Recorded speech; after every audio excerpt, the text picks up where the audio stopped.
قرية الأكراد قرية كردية تتبع إداريا لمحافظة إدلب ناحية محنبل في سهل الروج، وهي محاذية تماما لقرية كنيسة بني عز، بحيث بيوت القريتين متلاصقة.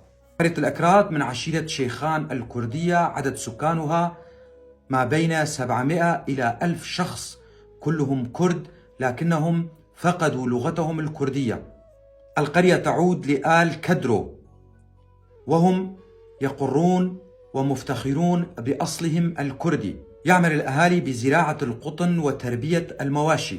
وصلتني هذه المعلومات من أحد أبناء المنطقة وأنا ألقيها بصوتي. أنا علي عبد الله كولو، محام من منطقة درباسية.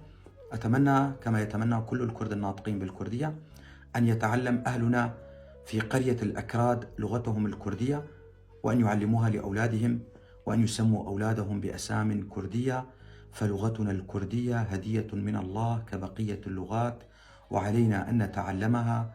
دمتم أهلنا في قرية الأكراد.